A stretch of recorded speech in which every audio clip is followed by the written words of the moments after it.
From Daily Trust News Center, this is the News Hour. On News Hour tonight, coast now clear for APC National Convention as court vacates restraining order. Electoral Amendment Act suffers legal setback as Federal High Court nullifies Section 84, subsection 12. Teenager kills his brother in Bauchi after argument. And on the foreign scene, many killed as Russian strikes hit Kyiv, Lviv in the west, and Kharkiv and Kramatorsk in the east. Hello and welcome to Trust News Hour. I am Diron Onifade, the news in full. A Federal Capital Territory High Court has vacated its order restraining the All Progressives Congress, APC, from holding its March 28th National Convention pending the hearing and determination of a substantive matter instituted by an aggrieved party member. Justice Bello Kawu on Friday held that a member of a political party cannot sue the party. The judge said his order of November 18 last year has been overtaken by a recent Supreme Court judgment on a similar matter. Trust TV's Madia Umar reports. An aggrieved member of the APC, Salisu Umaru, had approached the court seeking to restrain the party.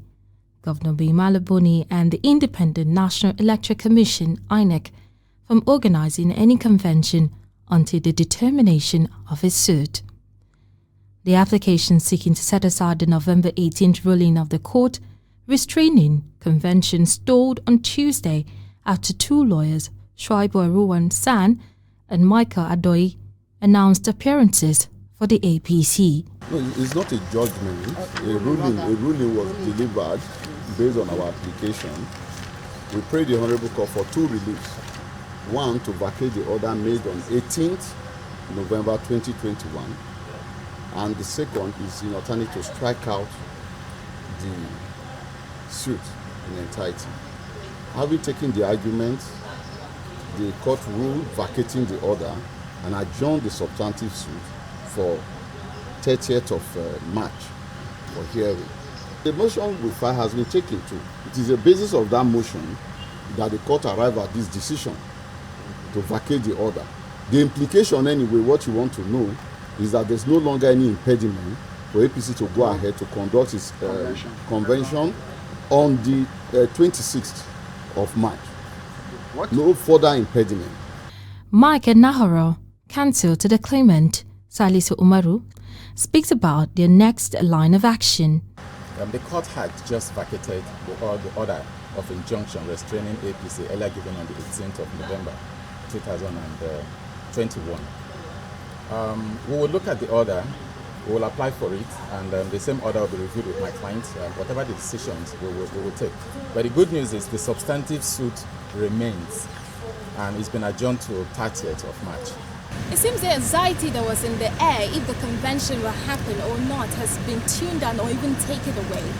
As defendants of the First and Second Council, which is the APC, and the chairman of the Extraordinary Planning Committee, Maimala Buni, and the claimants slug it out with words in the courtroom as it happened at the Federal High Court in Cuba, which of course we're standing right now. One of the major highlights inside the court was that there was an abridgment of the time, and the claimant complained about that. What was counted by Aruwan, who is a counsel to the first and second defendant, which is APC, and His Excellency Maimala Buni. So any impediment towards the 26th of March, where the convention will take place, has been removed. This is because there is a recent ruling by the Supreme Court of Nigeria that a person or a member of a party cannot take the party to court. So the convention will happen on the 26th, and the substantive suit has been adjourned to the 30th of March 2022. Martia Umar, Trust TV News, Abuja. The newly amended Electoral Acts recently signed into law by President Muhammadu Buhari has suffered a major setback as a federal high court sitting in Umuahia on Friday ordered the Attorney General of the Federation to delete the Section 8412 of the Act. Justice Anyadike, in a judgment, held that the section is unconstitutional, invalid, illegal, null, void, and of no effect whatsoever, and ought to be struck down as it cannot stand when it is in violation of the clear provisions of the Constitution. The court ordered the Attorney General of the Federation to forthwith delete the said subsection 12 of Section 84 from the body of the Electoral Act 2022. Earlier, President Buhari, while signing the amended Electoral Act, urged the National Assembly to delete the provision, claiming that it violated the Constitution and breached the right of government appointees. The president also wrote a letter to both chambers of the National Assembly seeking amendment by way of deleting the provision which the Senate rejected in plenary. Meanwhile, the Office of the Attorney General of the Federation and Minister of Justice says it will accordingly give effect to the court judgment in line with the dictates of the law and the spirit of the judgment. It adds that the judgment of the court will be recognized by the government printers in printing the Electoral Act. A statement signed by Special Assistant Media to the Attorney General and Minister of Justice, Umar Gwandu, said the act will be gazetted, factoring the effect of the judgment into consideration and deleting the constitutionally offensive provision. Accordingly, it says the provision of Section 8412 of the Electoral Act 2022 is not part of our law and will be so treated accordingly. The statement adds that it is in line with the dictates of Chapter 7, Part 4, Section 287 of the 1999 Constitution of the Federal Republic of Nigeria as amended on enforcement of decisions that makes it a point of duty and obligation on all authorities and persons to have the judgment of the Federal High Court, among others, to be enforced.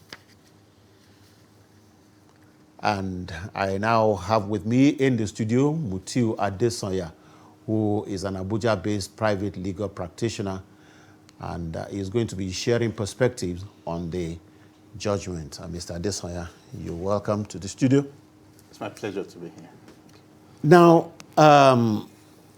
looking at sections 88, 1F, sections 187, 137, 182, all kinds of other sections there, forbidding civil servants, public servants from contesting to State House of Assembly, Senate, House of Representatives, being position of governor or president, forbids them from, contesting from these positions without first resigning 30 days to the election.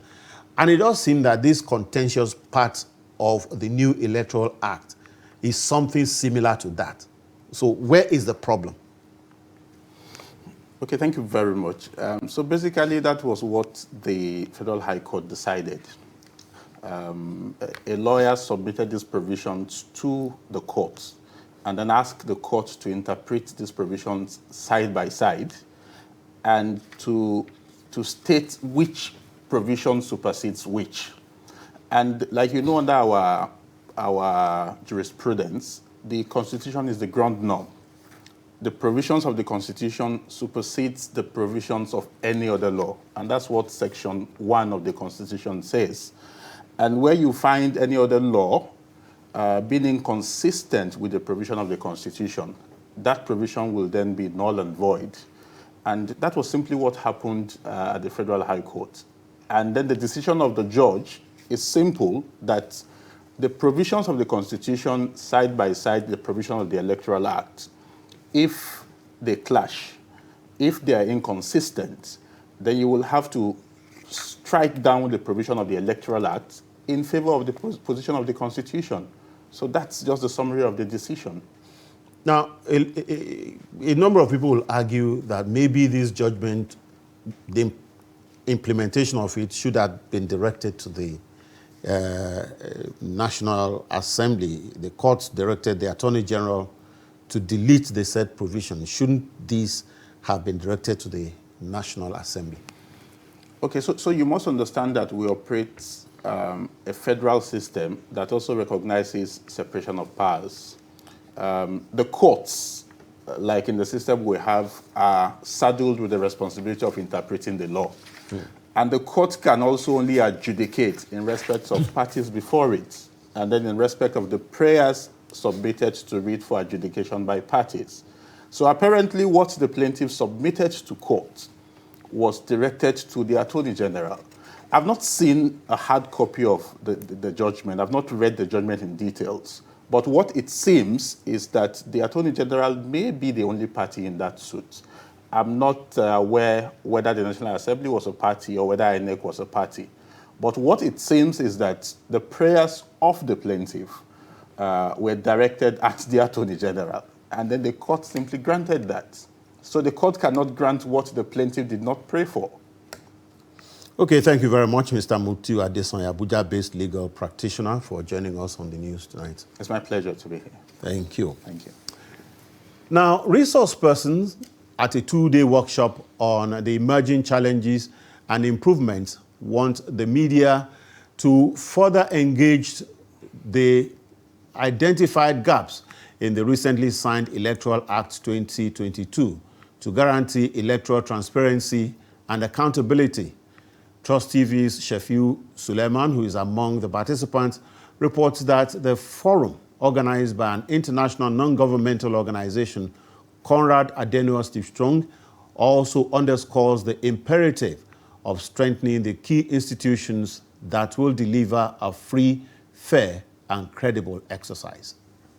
The two-day workshop is aimed at equipping media practitioners with the provisions of the new electoral law with a view to holding those saddled with the responsibility of implementing the law to account and educate the citizens on the expectations and deliverables. Speaking on the theme of his lecture, an overview of electoral reforms in Nigeria's Fourth Republic, 1999 to 2022, Executive Director IAGA Africa Samson Itodo notes a significant shift in the legal frameworks that could transform the nation's electoral process. We're concerned, with the high cost of forms being imposed by political parties, whether for election of national executive members as well as candidates. And if parties for just national executive committee members are charging high cost of fees for the forms, I wonder what will be the case when it comes to the primaries that are due to commence in just a couple of days. So these are some of the positions. But on the whole, I think that the position on the electronic transmission of accredited voters as well as results is a laudable one, a remarkable transform the process. The provisions on INEC's financial independence, under Section 3, Sub 3, will guarantee INEC's independence. Other resource persons and participants speak on their interventions and major takeaways. I think the sessions are very good, actually. They are very rich in terms of content. The two experts so far could explain very well the differences between the Electoral Act 2010 and the new one, Electoral Act 2022, and especially point out the advantages of the new one, the improvements, but also the gaps that haven't been addressed by the National Assembly while passing or designing and passing the Act. It is obvious that beyond the Act, beyond rules, the issues of election always throw up controversies, challenges and problems leading to litigations. Election petition has been one of the major, if obnoxious, features of Nigerian democracy. Elections are mostly contested by those who lose, they go to court. So I'm going to speak on clauses in the just amended Electoral Act that are likely to trigger controversies leading to election petitions? To me, it's an eye-opener, exposing us to the nitty-gritties of the new Electoral Act. So, as media practitioners, we want to inform, we have to be well informed. So this is a good platform for capacity building in the area of the Electoral Act. So I've been informed. So if I want to do my reports now, I can do kind of comprehensive, detailed analysis of the Electoral Act. There is a consensus on the need for continuous engagement amongst critical stakeholders to address the lacuna associated with the new electoral law, in addition to dealing with the emerging threats to the realization of the objective. Shafiu Suleiman, Trust TV News, Abuja. Anambra State residents have outlined expectations for their newly sworn-in governor, Chukwuma Soludo. Residents of Awka, who are largely traders, list challenges and issues currently facing the state and the shortcomings of the previous administration, urging the new government to perform better. They said they expect the new government to take better steps to boost the economy of the state, as well as endeavor to keep its campaign promises. For him now, it's just good road, betterment of our road and electricity, nothing more. Any states that don't have good road, that state is just nothing. You don't have good road, you cannot travel out. Even though we have good people that are supposed to bring new goods, when they come to the environment, there's no good road, they will just step down.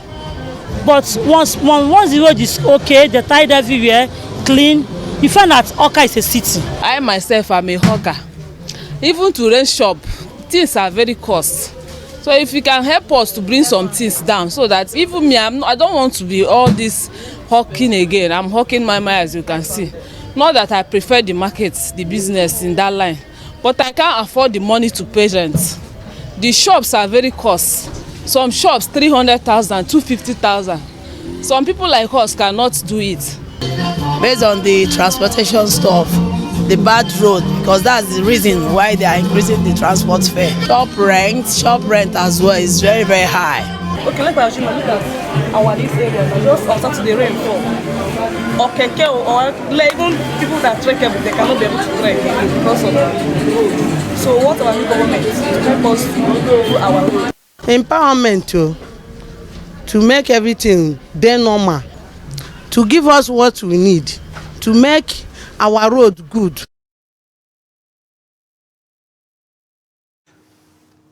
The police have arrested a 38-year-old female suspect over arms and ammunition smuggling from Plateau to different bandits camps in Kaduna, Katsina, Zamfara, and other parts of the country.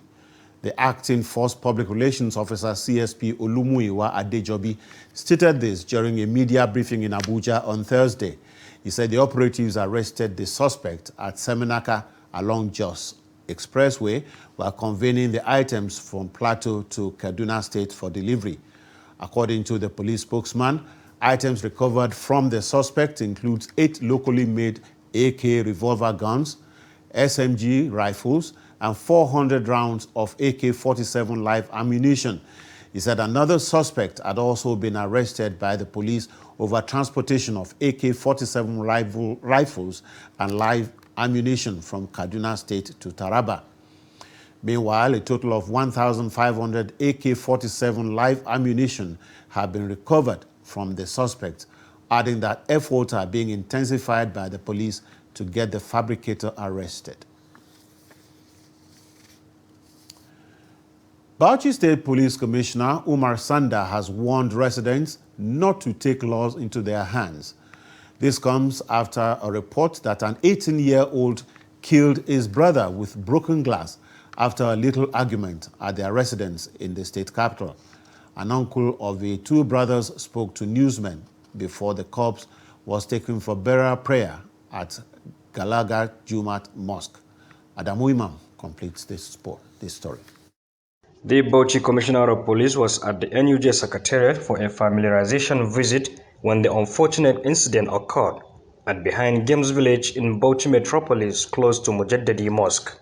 Umar Sanda stressed that the case will be investigated as he immediately put call to the divisional police officer of Dus and Tanshi Division and confirmed the incident to newsmen. The commissioner says more the cases is on the alarming rate now in Bauchi State. What I would like to appeal to the members of the public is this: life is something that is very crazy and scary. And therefore, we should treat human beings with decorum. If someone is found stealing, if it's not robbery, we don't encourage killing him outright. We don't do that.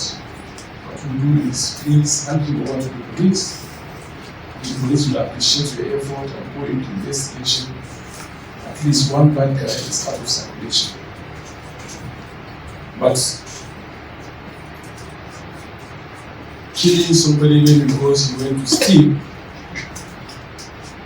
is not in accordance to our laws.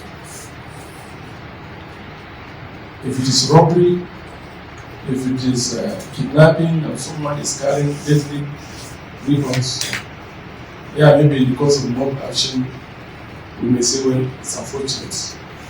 But for us to deliberately kill someone simply because he went to steal, I don't think it's a very Friends and eyewitness in the area narrated what transpired between an 18-year-old Abdurrahman Suleiman, who is the junior brother to Awal Suleiman, 19-year-old, who is the deceased person. Our sons, our brothers, please let them be patient with all their doings, please. Be patient, let them be patient. Patient. This situation is very unfortunate. Because this morning, this Abrahman that killed his brother, even Awal that he was killed, he washed his clothes for him to use just because of shotmaker. He take his brother shotmaker, then the junior brother say, give him a shotmaker, say, I will not give. That's the only thing. It's a little misunderstanding. The elder son wanted to collect his belonging. Then they started arguing. Before you know, the younger one took a weapon and stabbed his elder brother to death. We took him to hospital and we came back. Now we are preparing for his burial arrangement.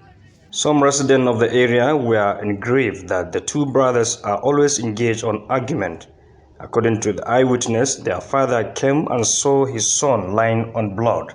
He falls immediately and he was rushed to the nearby hospital for medical attention. Adam Imam, Trust TV News, Bauchi. The Nigerian police force has paraded a total of 30 suspects for various crimes, including criminal conspiracy, armed robbery, kidnapping, gun running, car theft, and banditry. The police also recovered different weapons, ammunition, bulletproof vests, and cash, among other items. Speaking during the parade at the headquarters of the Special Tactical Squad in Abuja, the acting force public relations officer, Muyiwa Adejobi, explained that officers of the force had also apprehended a car-snatching syndicate who specializes in changing the chassis number of stolen vehicles before reselling them. The chassis number, they are faked. These are the ones they are they use a courier to send to them from Enugu, and they use accordingly. Where is the key, please? The master key. This is the master key. It can open anything. Anything. Then we I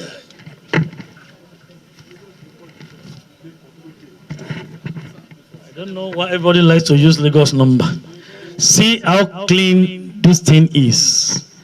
You will never know it is a fake number plate. I am sure if Dr. Buboyo Yemi, the commercial of road safety, sees this one, he will be confused too that no. Because it's perfectly produced, neatly produced, and it is fake. in fact, original, fake. You can see.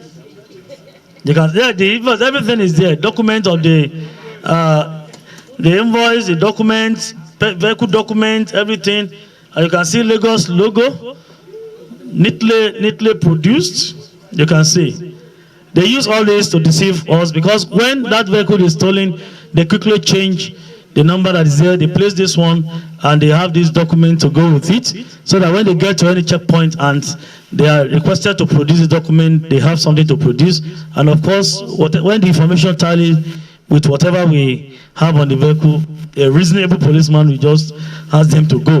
And that they use these antics to beat our security men, and that's a call to our men at various stop and start points to please be more vigilant.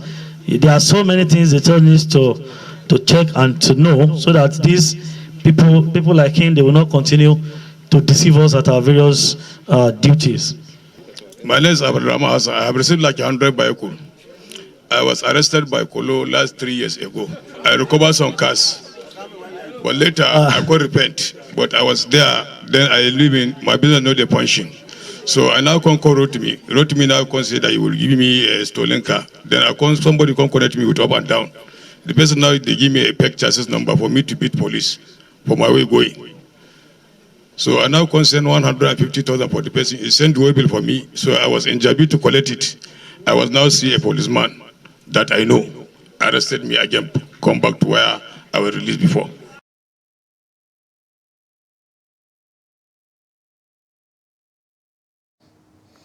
The Economic and Financial Crimes Commission, EFCC, says the offense for which it arrested the immediate past governor of Anambra State, Willie Obiano, is not made public because investigations are still ongoing. The spokesman of the anti-graft agency, Wilson Wajare, who stated this, added that when Obiano is released, the public will get the details from him. Earlier, the commission confirmed that the former governor has not been released from detention, but was transferred to the EFCC Abuja office. The operatives arrested Obiano on Thursday, hours after his handover to new Anambra Governor Chukwuma Soludo. The ex-governor, who had been on the watch list of the EFCC since November 2021, was arrested while trying to board a flight to the United States. You're watching Trust News Hour. We'll be back shortly.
Welcome back. You're still watching Trust News Hour. Here is a look at our top stories. A Federal Capital Territory High Court vacated its order restraining the All Progressive Congress, APC, from holding its March 26 National Convention pending hearing and determination of substantive matter instituted by an aggrieved party member. And an 18-year-old has killed his brother with broken glass following an argument in Bauchi. Over 50 health workers in Kano State are being trained on COVID-19 vaccines for enhanced attitude transformation and effective communication. Trust TV correspondent Idris Jibrin reports that the training is supported by Access Project, MacArthur Foundation, and Planned Parenthood Federation of Nigeria. The report.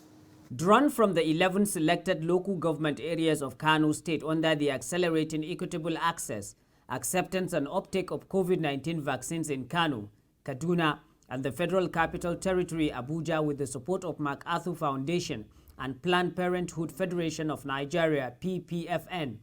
These access projects training for healthcare workers target COVID-19 vaccines, values clarification and attitude transformation changes, as well as values-based communications as a way of improving the professionalism of healthcare workers to achieve COVID-19 vaccination for all. The main essence of the training is that we want to strengthen the capacity of these 35 healthcare workers to be able to provide or to continue to provide quality COVID-19 vaccine services in their respective facilities. And at the same time, want to build on their capacity in the area of value-based communication strategies for COVID-19 vaccines, so as to be able to provide quality services in their respective facilities. According to Kano State Primary Healthcare Management Board, despite reported cases of vaccine hesitancy, while over 3 million people have so far received their jab, and that training like this will go a long way in improving the performance of the state healthcare workers for an effective mass vaccination exercise across the state. This training is very good to our healthcare workers because it improves their capability and increase their knowledge, and it helps them to remind what they forget in terms of giving optimized best care to the best service delivery. From December till date, we are able to vaccinate about 3.9 million people, target population. And the state government also is trying to come up with a strategy that will be able to track those who are due for second dose. So it's not only about giving the first dose. So we are trying to bridge the gap between first and second dose also. We are coming up with a strategy where we can be calling and sending bulk SMS to our clients so that they will come back and receive the second dose. For these participating COVID-19 frontliners in Kano, the training exercise has given them fresh ideas on COVID-19 vaccines with value-based communications. This reminds me about the COVID-19 definition, prevention, and other like cold chain, reverse system, etc. I learned a lot about it. The first is I learned how to triage. If I doesn't have triage in my facility, I know how to create the triage to prevent me, health workers, and the clients and my clients, and this community and the society also. Yes, this training is helping, in fact, mobilize more people to come and receive COVID-19, because most of those people are ignoring or have some rumors that may arise. COVID-19 vaccine is not good and not safe. There is some rumors that is why. So when I found myself here, I already learned how to do and even the protection or injection, and how are you going to do the well in the communities. Although Kano State is said to have so far vaccinated 3.9 million people, making her the third most vaccinated state in Nigeria. But with an estimated population of 15 million people and rising, coupled with the challenges of vaccine hesitancy, there seems to be many lapses to cover for the state's mass COVID-19 vaccination program. Idris Jubrin, Trust TV News, Kano. A 67-year-old electrical engineer in Gombe, Hadi Usman, has invented a cooking stove that uses water and air pressure to generate fire. His invention is coming at a time the price of cooking gas has reached all-time high. Usman says he invented the stove to cut production costs in his workshop. Ibrahim Ismail reports.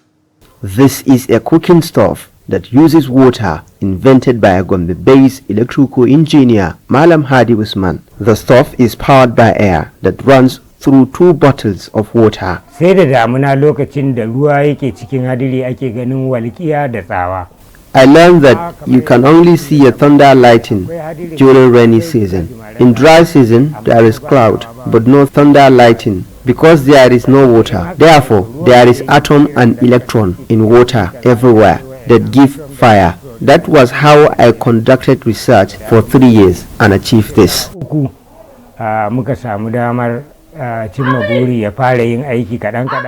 Malam Hadi explains how his technology works. This is a stove that uses 2 bottles of water and a fan that push air into the water, and the pressure from the water follows through a pipe to a point that it ignites fire for cooking.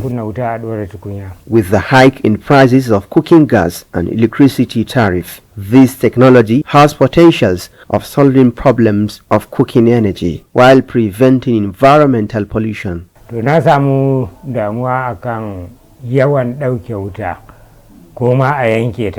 I suffered a lot due to unavailability of electricity and fuel scarcity. To connect a single wire, I must use a firewood to heat a soldering iron or wait until there is electricity. I began to think of a means to solve the problem and get cheap source of energy.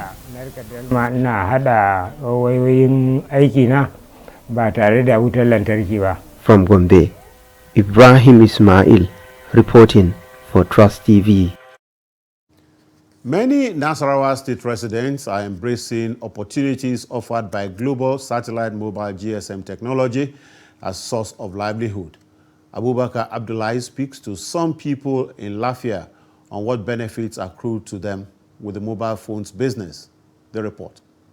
Apart from the GSM sellers, repairers, and those who are carrying out other menial jobs, the GSM market is witnessing an influx of different categories of persons that came to transact one form of business or the other relating to GSM operations. Some of those selling or repairing the device in the market says the introduction of GSM usage has positively impacted on their lives and by extension, the lives of their family members. The business have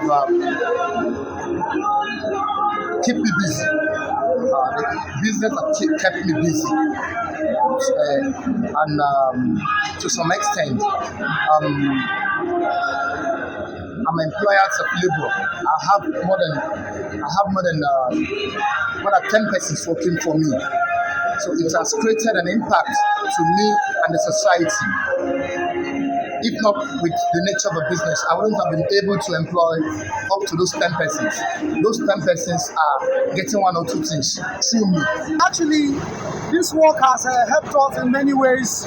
Though we are self-employed, but when we come to work every day, by God grace, we used to get 5,000 naira, 4,000 naira to help our ministries. But it is not enough for us. But we can't. It's a very long story because I have family. That is the only my family has taken from me. I did a lot of work from phone there.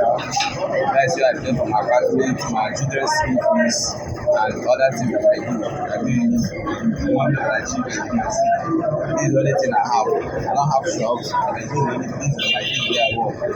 They said even though there are challenges in the business, but according to them, if government and relevant organizations will provide support, the business will attract participation of more citizens and reduce number of unemployed youths from the streets. Every business has its own challenge. No matter how it is, the money you have is not enough for you to do the business very well. So, but if the government can come in through ensure that they support us, it will go a greater height. Yes, we are having a challenge of our equipment and facilities, and we are asking of government to bring all those facilities for us because we need them. For work, we know how to do it, but for the equipment and facilities, we don't have them. It's only what normally use to do work, like machine, the house separation machine. That's other things, equipment that we need so that the work will be so faster for us. It is a fact that there is no doubt GSM operation is impacting positively on the lives of the people, as the world has already become a global village and a necessary tool to enable individuals to be among other members of the global village is the GSM, which people use for communications. Abubakar Abdullahi, Trust TV News, Lafia. The closure of public and private schools in Zamfara State for over 5 months due to rising insecurity is taking the state educationally backwards. Some stakeholders say it will take the state a long time to recover from the damages of schools closures caused by banditry. The report. The speaker described as unacceptable the alarming rate of out-of-school children in the country, noting that it is a time bomb which leaders and concerned citizens must join hands together to address the challenge before it explodes.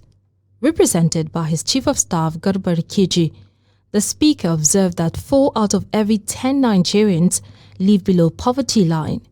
He said health expenditure of approximately 76.6%, as well as widespread insecurity, which are some of the factors responsible for multidimensional poverty hindering the progress of Nigeria, especially the northern states. The statistic was conspicuously very clear that 4 out of every 10 Nigerians, 4 are living below a poverty line, which means 4 out of every 10 Nigerians are in abject poverty, a level that virtually everything that life needs is absence for them. And that gives birth to about 10.5 million out-of-school children in this country, with higher concentration in the north, unfortunately, in the north. Deputy Governor of Zamfara State, Hassan Nasiha, applauded the initiative of taking off some out-of-school children from the streets, while assuring that the state government is ready to support the speaker's project of enrolling 500 out-of-school children in the state. He charged those saddled with the responsibility of taking care of the beneficiaries to ensure the selected indigent children benefit from the program. The coordinator of the program, who is also special advisor to the Speaker of House of Representatives on Budget and Finance, Lukman Lawal, said education is a panacea to insecurity and poverty, which informed the Speaker's increased investment in the education of poor children in the country. He said that over 10,000 out-of-school children have so far benefited from the program nationwide. Needy child, you see the parents, most of the parents are poor. The children are destitute. They don't have place to go. So somebody to come and take care of them, to take care of their education, to take care of their food. It's a quite acknowledging. I really appreciate and I'm happy with the way and manner the whole program is taking place. As far back as September 2019, the body of aides to the Speaker formed a volunteer group as professionals working under the Speaker. We felt the Speaker has given us a platform to serve, and it will be unfair on us not to use the resources that we get in salaries and allowances to also give back to the underprivileged members of the society. The Speaker also provided free medical services to indigent and residents of Zamfara State on different diseases as his own way of contributing to improve the health status of Nigerians. A professor of agricultural economy from the Faculty of Agriculture, Obafemi Awolowo University, OAU, Ile-Ife, Adebayo Bamire, has been appointed as the new Vice-Chancellor of the university to succeed the incumbent Vice-Chancellor, Professor Eyitokpe Ogunbodede. The Pro-Chancellor and Chairman of Council of the University, Oscar Udoji, at a press briefing in Ile-Ife, announced that Professor Bamire's appointment is with effect from June 7, 2022. The selection process for the appointment of a new vice-chancellor of the university started on 7th December 2021. 20 applicants indicated interest in the position, and at the end of the exercise, 16 of them were shortlisted, having met the advertised criteria. In line with the provisions of the Universities Miscellaneous Provision Amendment Act as amended, the report of the selection board was considered by the council, which, after a careful and dispassionate review of the report, decided to appoint Professor Adebayo Simeon Bamire, a professor of agricultural economics from the Faculty of Agriculture of Bafemi University, Ile-Ife, as the Vice Chancellor of the university with effect from June 7, 2022. Once you're transparent, fair, and honest, you have a smooth ride. The whole exercise was very transparent, it was very fair, and we were so honest about it. That's why it was so peaceful. So once you have these ingredients, you will achieve peace. But once you don't have it, you try to be biased, then you have problem.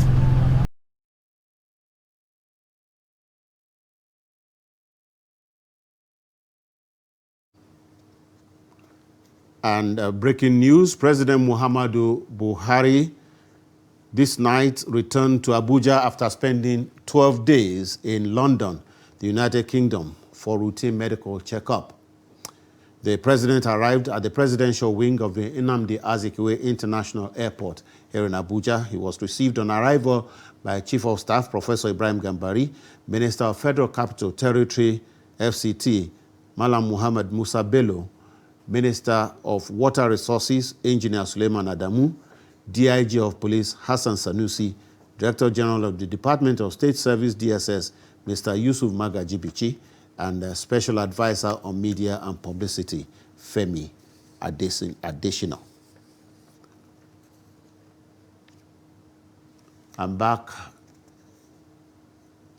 to the news. Minister of Information and Culture, Lai Mohammed, wants 2 memoranda of understanding between Nigeria and China on tourism signed in an effort to boost tourism between the two countries. The minister made a call in Abuja when he received the Chinese ambassador to Nigeria, Chu Jianchun, on a courtesy visit to his office.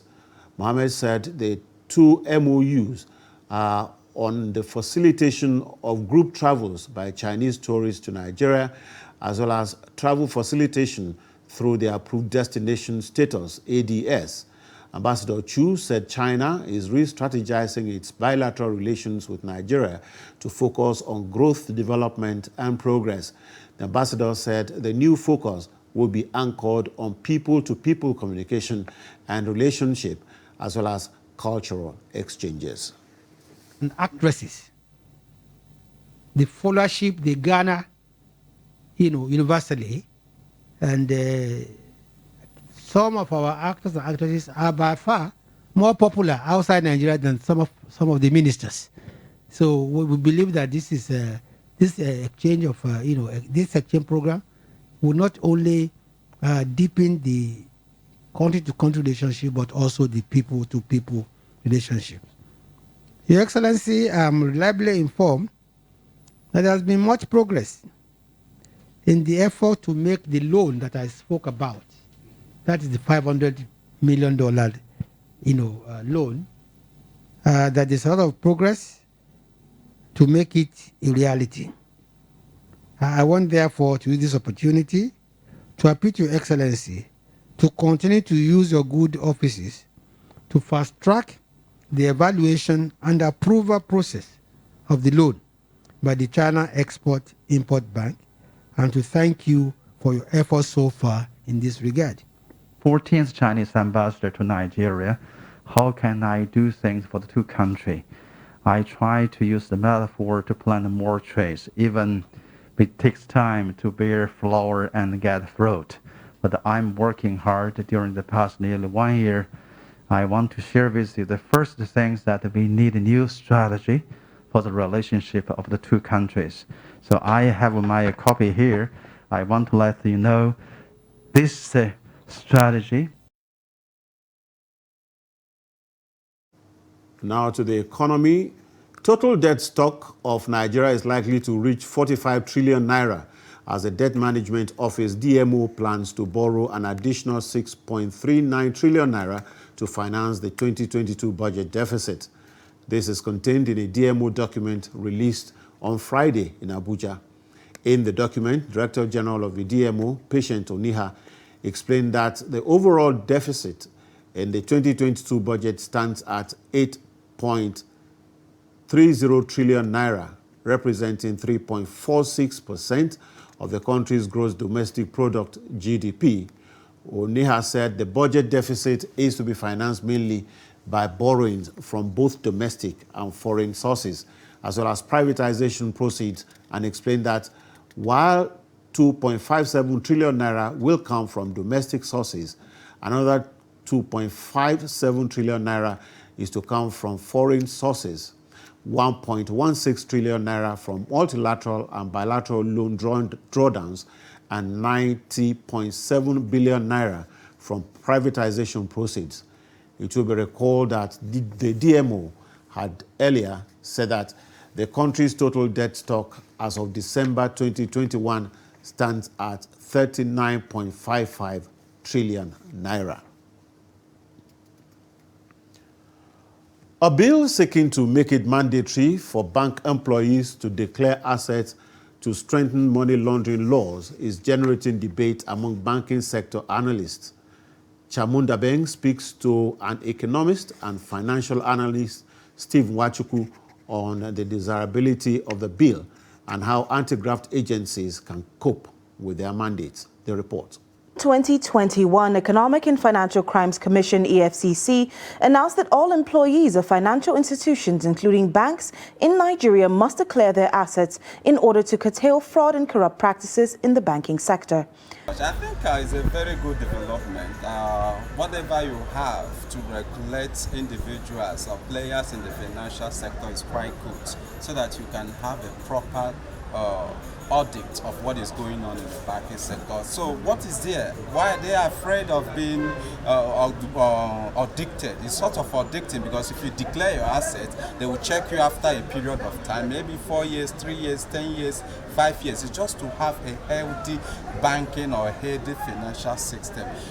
The bill, if passed, will require all employees of banks and financial institutions like pension funds, agencies, insurance firms, and stockbrokers to declare assets. There's a lot of sharp practice going on in the banking sector. You will find out that some bankers who ordinarily in 5 to 3 years are building mansions, how did they acquire those money? So it's a quite very good development to have them audited or have them regulated through this process of declaring their assets, which is going to make the sector very healthy. I think it cut across every level.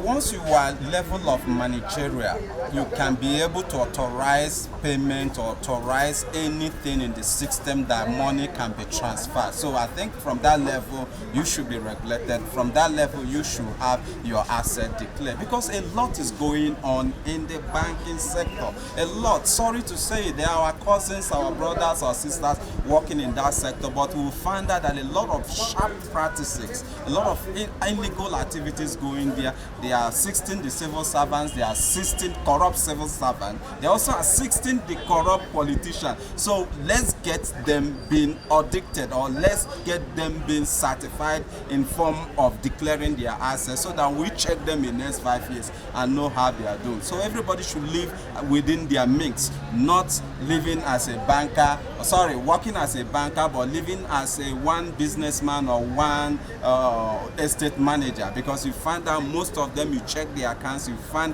billions and hundreds of millions in their accounts. How did they acquire it? The bill is under consideration at the Senate. It needs concurrence of the House of Representatives before it can be transmitted for presidential assent. Chamun Dabeng, Trust TV News, Abuja. And now on the foreign scene, many have been killed as Russian strikes hit the Ukrainian capital, Kyiv, and the cities of Kharkiv and Kramatorsk in the east. Mayor Andriy Sadovy says missiles destroyed an aircraft repair plant near the airport in the western Ukrainian city of Lviv. According to the Russian Defense Ministry, Russian troops and separatist allies are fighting in the center of Mariupol against nationalists.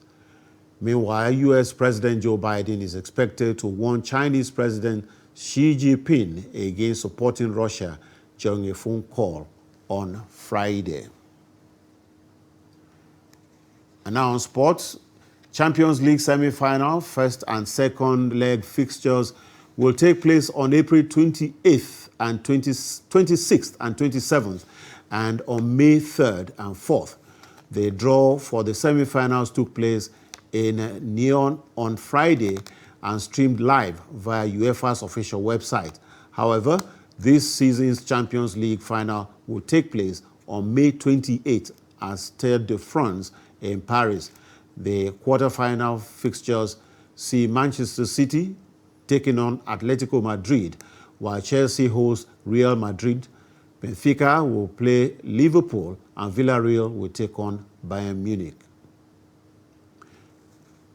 We'll now join Adeni Ajishafe for more sports news. We've come to the end.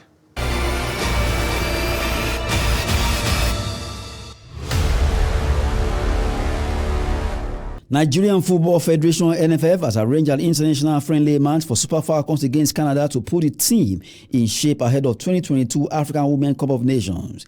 Current African champions have secured their passage after defeating Cote d'Ivoire in final round of the qualifiers. Meanwhile, nine-time African champions Nigeria will set up a training camp in Europe as part of preparations for 12th Women African Cup of Nations holding in Morocco in summer of 2022 from April 3rd to 12th. Canadian Football Federation announced on Wednesday double-header friendly matches against Super Falcons of Nigeria, with first leg in Vancouver on 8th April, while second leg comes up on 11th April at Victoria. Tickets for two matches will go on sale from 18th of March 2022. Head coach Randy Wardrum says campaign is aimed at further improving bond and familiarity, considering new players who join the team, as well as tactical and technical methods to improve Super Falcons' performance. And in table tennis, Nigerian table tennis star Aruna Quadri lost to Chinese Ma Long 3-1 in round of 32 at World Table Tennis Global Tournament in Singapore. Quadri, disappointed for losing against Ma Long, admits he played against a better opponent and has shifted his focus to next tournament in Doha, Qatar, as he remains optimistic about future competitions. That's Sport News. I am Adeni Ajishafe. And that's Trust TV News Hour for today. Don't forget to follow us across all our social media platforms. I'm Deron Onifade. Thanks for joining us.